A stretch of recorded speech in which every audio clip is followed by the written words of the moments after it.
प्राचीन नालंदा विश्वविद्यालय ज्ञान का एक महान केंद्र था, जहां हजारों विद्यार्थी और विद्वान दूर दूर से शिक्षा प्राप्त करने आते थे। उस विश्वविद्यालय में एक युवा भिक्षु रहता था, जिसका नाम था सुमेध। सुमेध एक ज्ञानी और शांत स्वभाव का भिक्षु था, लेकिन उसके हृदय में एक गहरा घाव था। बचपन में उसने अपने माता पिता को एक अन्यायपूर्ण घटना में खो दिया था और उसके मन में उन लोगों के प्रति गहरी घृणा और क्रोध भरा हुआ था, जिन्होंने उसके परिवार को दुख पहुंचाया था। सुमेध ने बौद्ध धर्म के सिद्धांतों का अध्ययन किया था, जिसमें करुणा और क्षमा का महत्व बताया गया था। वो जानता था कि घृणा और क्रोध उसके मन को दूषित कर रहे हैं और उसे शांति से दूर रख रहे हैं।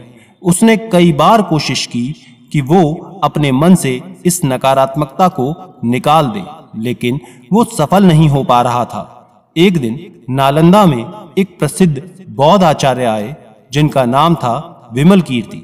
आचार्य विमल कीर्ति अपनी गहन ज्ञान और प्रभावशाली उपदेशों के लिए जाने जाते थे। सुमेध ने आचार्य से मिलने का निश्चय किया और अपनी समस्या बताई। सुमेध ने आचार्य विमल कीर्ति के चरणों में प्रणाम किया और कहा, आचार्य, मैं बौद्ध धर्म के करुणा और क्षमा के सिद्धांतों को समझता हूँ, लेकिन मैं अपने हृदय में भरी घृणा जो है और क्रोध को दूर नहीं कर पा रहा हूँ। जिन लोगों ने मेरे माता पिता को दुख पहुंचाया, उनके प्रति मेरा मन कटुता से भरा रहता है। मैं इस पीड़ा से कैसे मुक्त हो सकता हूँ?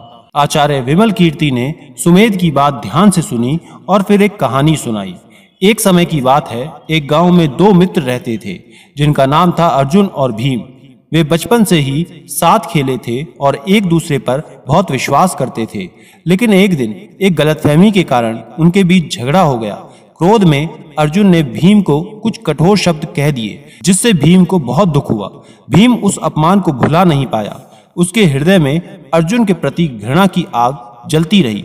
उसने कई बार अर्जुन से बदला लेने की सोची, लेकिन वो ऐसा करने में सफल नहीं हो पाया। धीरे धीरे घृणा ने भीम के मन को पूरी तरह से जकड़ लिया। वो हमेशा उदास और क्रोधित रहता था और उसका स्वास्थ्य भी खराब होने लगा। कई वर्षों बाद भीम एक बुद्धिमान संत से मिला। संत ने भीम के चेहरे पर दुख और क्रोध को देखा और उससे उसकी पीड़ा का कारण पूछा। भीम ने संत को अपनी कहानी सुनाई। संत ने भीम से कहा, पुत्र, तुम इतने वर्षों से अपने हृदय में घृणा को बोझ ढो रहे हो। ये घृणा तुम्हें ही जला रही है, उस व्यक्ति को नहीं जिसने तुम्हें दुख पहुंचाया था। घृणा एक विष के समान है, जो पीने वाले को ही मारता है। संत ने भीम को क्षमा के महत्व के बारे में बताया। उन्होंने कहा कि क्षमा दूसरों के लिए नहीं, बल्कि अपने लिए जरूरी है।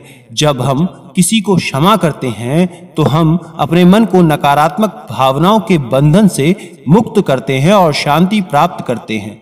भीम ने संत की बातों पर विचार किया। उसे एहसास हुआ कि घृणा ने उसके जीवन को कितना नकारात्मक बना दिया था।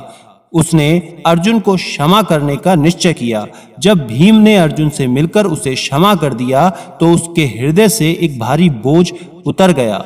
उसने शांति और सुकून का अनुभव किया, जो उसने वर्षों से महसूस नहीं की थी।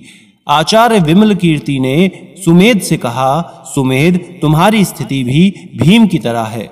तुम अपने हृदय में घृणा का बोझ ढो रहे हो, जो तुम्हें ही पीड़ा पहुंचा रहा है। जिन लोगों ने तुम्हारे माता पिता को दुख पहुंचाया, वो शायद अपनी करनी भूल भी गए होंगे, लेकिन तुम आज भी उस दर्द को अपने अंदर जीवित रखे हुए हो।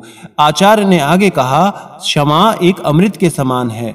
जब तुम दूसरों को क्षमा करते हो तो तुम अपने मन को विष से मुक्त करते हो और शांति का अनुभव करते हो। क्षमा का अर्थ ये नहीं है कि तुम अन्याय को भूल जाओ या उसे सही ठहराओ। इसका अर्थ ये है कि तुम अपने हृदय को घृणा और क्रोध के बंधन से मुक्त करो, ताकि तुम आगे बढ़ सको। आचार्य विमल कीर्ति ने सुमेध को ध्यान और करुणा के अभ्यास के बारे में सिखाया।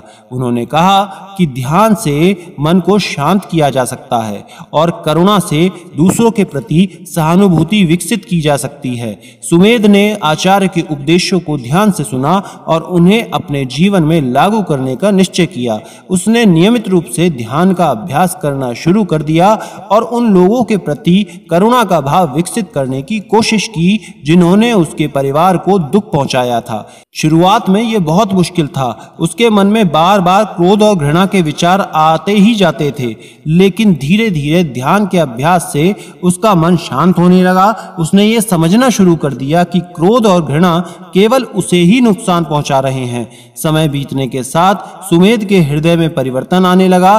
घृणा की जगह करुणा ने ले ली। उसने उन लोगों के लिए भी शांति और कल्याण की कामना शुरू कर दी जिन्होंने उसे दुख पहुंचाया था। उसे यह एहसास हुआ कि हर कोई अज्ञानता और दुख से पीड़ित है।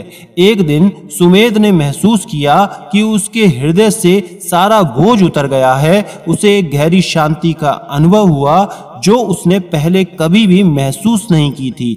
उसने ये समझा कि क्षमा वास्तव में एक अमृत है जो मन को शुद्ध करता है और शांति प्रदान करता है। सुमेध ने अपना शेष जीवन दूसरों को क्षमा और करुणा के महत्व के बारे में सिखाने में बिताया। उसने अपने अनुभव से ये सिद्ध कर दिया कि घृणा और क्रोध केवल दुख लाते हैं, जबकि क्षमा और करुणा मन को शांति और मुक्ति प्रदान करते हैं। ये कहानी हमें सिखाती है कि जो क्षमा है वो दूसरों के लिए नहीं बल्कि हमारे अपने मानसिक और आध्यात्मिक कल्याण के लिए अत्यंत आवश्यक है। घृणा और क्रोध के बोझ को त्याग कर और क्षमा के अमृत को पीकर ही हम सच्ची शांति और स्वतंत्रता प्राप्त कर सकते हैं। नमो बुद्धाय।